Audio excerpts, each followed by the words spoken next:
Hello students, I am Dr. Ananya here. Welcome to Mediveda Tutorials. Hope you all are doing good and studying well.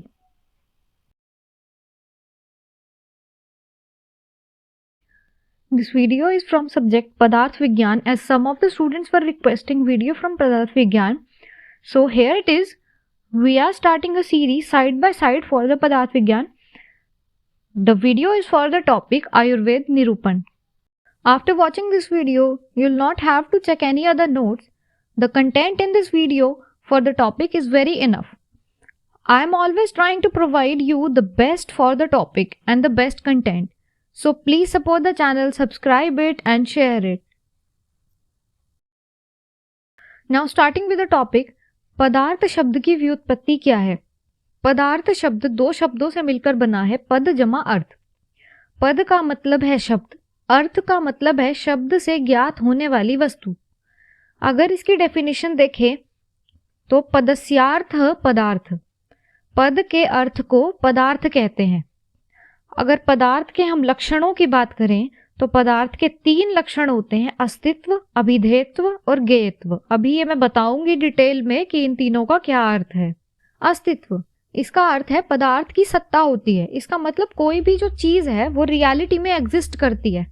ज्ञेयत्व, पदार्थ को जाना जा सकता है। हम कोई भी चीज है, जैसे फॉर एग्जाम्पल अ पेन और पेंसिल, हम उसे देख सकते हैं, वो रियलिटी में एग्जिस्ट करती है और हम उसे जान भी सकते हैं कि जैसे ये पेन या पेंसिल है। अभिधेयत्व, पदार्थ को नाम या संज्ञा दी जा सकती है। द स्टेट ऑफ नेमेबिलिटी, मतलब हम किसी भी चीज का नाम रख सकते हैं। For example we call a pen by the name pen, उसी को अभिधेयत्व कहा जाता है। पदार्थ की संख्या या भेद के बारे में बात करें तो आचार्य चरक के अनुसार इसके 2 भेद बताए गए हैं, सत और असत। फॉर एग्जाम्पल लिविंग और नॉन लिविंग मान सकते हैं आप इसे। और आचार्य चरक ने 6 भेद और माने हैं, सामान्य, विशेष, गुण, द्रव्य, कर्म, समवाय। आपको इन्हें इसी ऑर्डर में लर्न करना है जिस ऑर्डर में ये लिखे गए हैं। आचार्य सुश्रुत के अनुसार पदार्थ के भेद असंख्य हैं।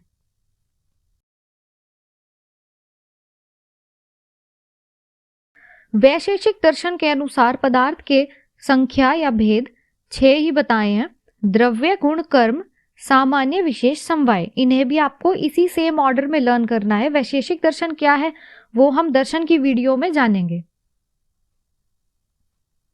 अब हम बात करते हैं अगले पॉइंट के बारे में, आयु के लक्षण क्या है। शरीरेन्द्रिय सत्व आत्म संयोगो धारी जीवितम नित्यगश्च अनुबंधश्च पर्याय उच्यते। इसका अर्थ है शरीर, इंद्रियां, मन और आत्मा, इनके संयोग को आयु कहा जाता है। धारी, जीवित, नित्य, अनुबंध ये आयु के पर्याय है। धारी, शरीर को धारण करने वाला, जो उसे सड़ने नहीं देता। जीवित, प्राणों को जीवित रखने वाला।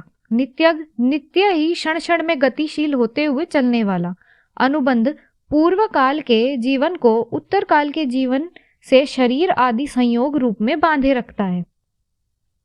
अगला पॉइंट है आयुर्वेद का प्रयोजन। ये ऑलमोस्ट सभी लोगों को पता होगा।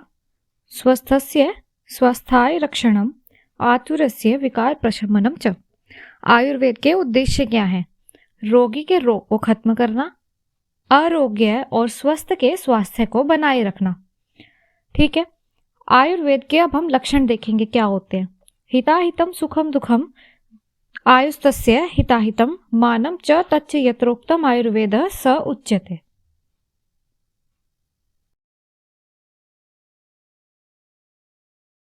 जिसमें हित आयु, अहितायु, सुखायु और दुखायु, इन 4 प्रकार की आयु के लिए हित और अहित हो। इस प्रकार आयु का प्रमाण और आयु का स्वरूप बताया गया हो, उसे आयुर्वेद कहा जाता है। हित आयु और अहित आयु क्या है? जो मनुष्य प्राणी मात्र का हित करता हो, दूसरों के धन की इच्छा नहीं करता हो, सत्यवादी हो, शांति प्रिय हो, ईर्ष्या, मद, क्रोध आदि को धारण करने वाला हो, मतलब उनको अपने पास ही रखे, निकाले ना, सभी कार्यों को स्मरण पूर्वक करता हो, उसे हितायु कहते हैं। इसके विपरीत आयु को अहितायु कहते हैं। सुखायु और दुखायु क्या है? शारीरिक और मानसिक रोगों से रहित युवा, बल, वीर्य, यश, पौरुष, पराक्रम संपन्न, प्रिय एवं रुचिकर पदार्थों का सेवन करने वाले, जो यथेष्ट रूप से अनुचरण करते हों, उन व्यक्ति की आयु को सुखायु कहा जाता है। इसी को यदि हम आचार्य सुश्रुत के अनुसार देखें तो आयु से संबंधित ज्ञान एवं दीर्घायु के उपायों की जहां चर्चा की जाए उस शास्त्र को आयुर्वेद कहा है।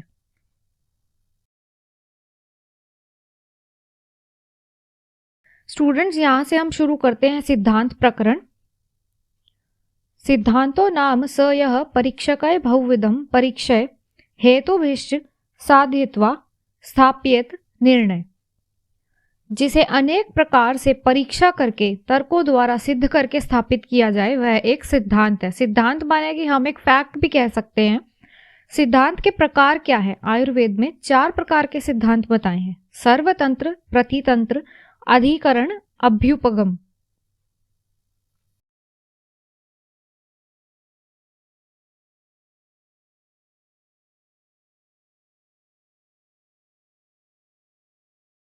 अब हमने जो चारों सिद्धांत का नाम पढ़ा था, अब हम उन्हें डिटेल में डिस्कस करेंगे। पहला है सर्वतंत्र सिद्धांत। वह सिद्धांत जो सभी शास्त्रों में सिद्धांत के रूप से प्रसिद्ध है।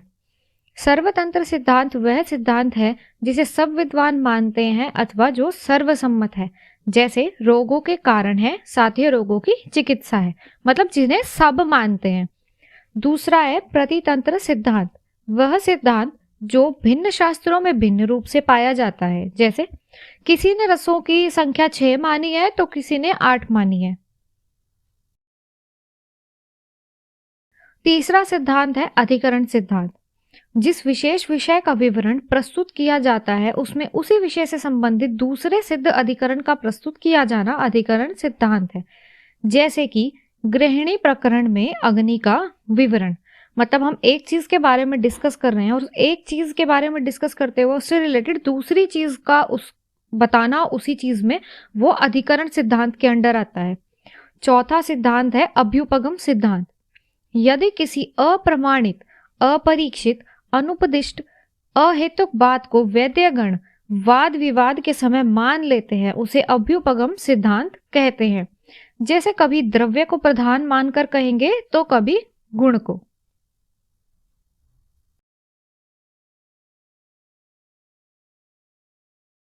आयुर्वेद के मूलभूत सिद्धांत क्या है?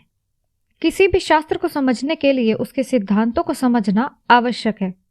आयुर्वेद शाश्वत है क्योंकि उसके सिद्धांत शाश्वत और नित्य हैं। आयुर्वेद केवल एक औषधीय शास्त्र ना होकर एक विचारधारा है जो अपने सिद्धांतों के बल पर इतने वर्षों से दृढ़ता से जीवित है। आयुर्वेद चिकित्सा को समझने के लिए उसके सिद्धांतों को समझना आवश्यक है।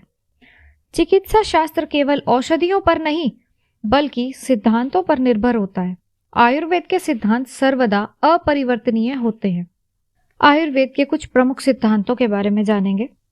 पहला पंचमहाभूत सिद्धांत, षडरस सिद्धांत, स्त्रोत सिद्धांत, लोक पुरुष साम्य सिद्धांत, त्रिदोष सिद्धांत, धातु पोषण सिद्धांत, सामान्य विशेष सिद्धांत, स्वभाव परमवाद सिद्धांत, पंचक सिद्धांत, अग्नि आहार सिद्धांत आदि।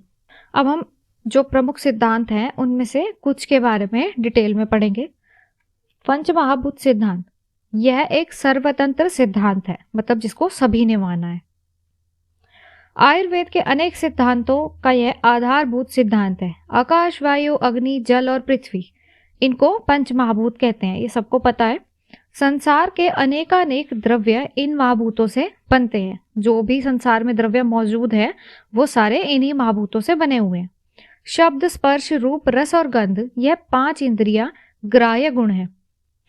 क्रमशः इन 5 महाभूतों के विशेष गुण हैं, जैसे आकाश से शब्द, वायु से स्पर्श, अग्नि से रूप, जल से रस और पृथ्वी से गंध। यहाँ पे एक टेबल है जो कि डिपिक्ट कर रही है कौन से महाभूत से कौन सी ग्राह्य इंद्री जुड़ी हुई है। आकाश से शब्द, वायु से स्पर्श, अग्नि से रूप, जल से रस और पृथ्वी से गंध। शरीर में उपस्थित सभी अंग प्रत्यंग, धातु, उपधातु आदि की उत्पत्ति पंचमहाभूतों से हुई है। जैसे इस सृष्टि में सभी द्रव्य पंचमहाभूतों से ही बने हैं। अब हमें इन्हीं महाभूतों का मानव शरीर में कर्म देखना है ताकि हम इनका क्लिनिकल कॉरिलेशन भी देख सके। आकाश महाभूत क्या करता है? मृदुता, सुशीरता एवं लघुता उत्पन्न करता है। वायु महाभूत क्या करता है? रुक्षता, दौर्बल्य, गति, स्वच्छता और लघुता लाता है। अग्नि दहन, पाचन, कांति, वर्ण आदि उत्पन्न करता है। जल शरीर में क्लेद उत्पन्न करता है। क्लेद मतलब गीलापन। स्नेहन, मृदुता, तर्पण आदि कार्य करता है। पृथ्वी दृढ़ता प्रदान करता है, गुरुता लाता है और स्थिरता उत्पन्न करता है। इसी प्रकार यदि किसी के शरीर में पाचन क्रिया ठीक से नहीं हो रही है, इसका मतलब है कि उसके शरीर में अग्नि महाभूत ठीक प्रकार से कर्म नहीं कर रहा है। यदि किसी के शरीर में क्लेद या फिर गीलापन या फिर जो श्लेष्म है उसकी कमी है, तो जल महाभूत ठीक प्रकार से कर्म नहीं कर रहा है। अब हम बात करेंगे एक टर्म के बारे में जो कि है भूतानुप्रवेश। इस टर्म का मतलब क्या है? पूर्व महाभूत उत्तर महाभूतों में प्रवेश करते हैं। इसी कारण उत्तर महाभूतों में अपने अपने स्वाभाविक गुणों के साथ साथ पूर्व महाभूतों के गुण भी आ जाते हैं। अब हम इसे समझेंगे एक एग्जाम्पल के थ्रू। जैसे आकाश महाभूत में केवल शब्द गुण होता है और वायु में उसके स्वाभाविक गुण स्पर्श के साथ साथ आकाश का गुण भी होता है। इसी प्रकार अग्नि में वायु तथा आकाश के गुण भी पाए जाते हैं तथा जल में आकाश, वायु, अग्नि के गुण भी पाए जाते हैं और पृथ्वी में बाकी सभी महाभूतों के गुण भी पाए जाते हैं। इसका अर्थ है कि पहले वाले महाभूतों के गुण अगले महाभूतों में प्रवेश करते जाते हैं। भूतानुप्रवेश की इंपॉर्टेंस क्या है? भूतानुप्रवेश के कारण ही द्रव्य सभी भूतों के गुणों से युक्त हो जाते हैं। वेदांत दर्शन में इसे ही पंचीकरण सिद्धांत कहते हैं। इसके अनुसार प्रत्येक महाभूत में उसका अपना आधा भाग होता है और बचे अन्य भाग में 4 भूतों का चतुर्थांश होता है। त्रिदोष तथा पंच महाभूत सिद्धांत का कोरिलेशन देखते हैं।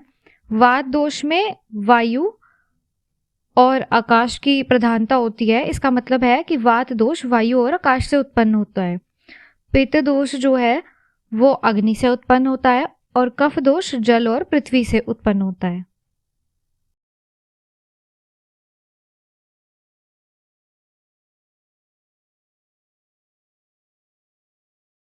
षडरस सिद्धांत और पंचमहाभूत सिद्धांत का कोरिलेशन देखते हैं। मधुर रस में पृथ्वी और जल महाभूत की प्रधानता होती है। अम्ल रस में पृथ्वी और अग्नि की, लवण रस में अग्नि और जल की, कटु रस में अग्नि और वायु की, तिक्त रस में वायु और आकाश की, कषाय रस में पृथ्वी और वायु की। आपको इन्हें इसी क्रम में याद करना है।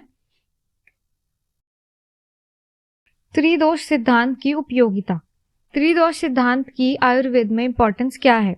आयुर्वेद शास्त्र वात पित्त कफ को ही व्याधियों का कारण मानता है। शुक्र शोणित संयोग के समय जिस दोष का बल अधिक होता है उनके अनुसार प्रकृति का निर्माण होता है। रोगों की साध्य असाध्यता भी दोषों के बलाबल पर निर्भर करती है। मधुर रस से क्या होता है? कफ बढ़ता है और यह जन्म से ही सात्म्य होता है। अम्ल रस अग्नि प्रदीपक होता है, रोचक होता है, वायु का अनुलोमक होता है। लवण रस रुचिकर होता है और अग्नि का वर्धन करता है। कटु रस बंधों को तोड़ता है, आम का पाचन करता है। तिक्त रस स्वयं अरुचिकर होता है परंतु अरुचि को नष्ट करता है। पित्त विकार एवं कफ विकार को नष्ट करता है। कषाय रस त्वचा का प्रसादन करता है, प्रसादन है, ये प्रसाधन गलत लिखा है। व्रण रोपण करता है, रक्त शोधक है। पथ्य अपथ्य निर्धारण में षडरस की उपयोगिता क्या है? दोषों की प्रबलता देखकर उस दोष के विपरीत रस का चयन किया जाता है। वमन कराने हेतु प्रायः अग्नि और वायु महाभूत प्रधान, कटु और तिक्त रसात्मक द्रव्यों का चयन किया जाता है। विरेचन के लिए प्रायः पृथ्वी और जल महाभूत प्रधान तथा मधुर और अम्ल द्रव्य का चयन किया जाता है। This was all about today's topic. I hope you've loved the video and learnt about the topic. I'll be back with a new topic Till then, please subscribe the channel, share this video as much as you can, use the comment section freely, and you can also check out my previous videos. This is me Ananya signing out. Love and peace from me to you.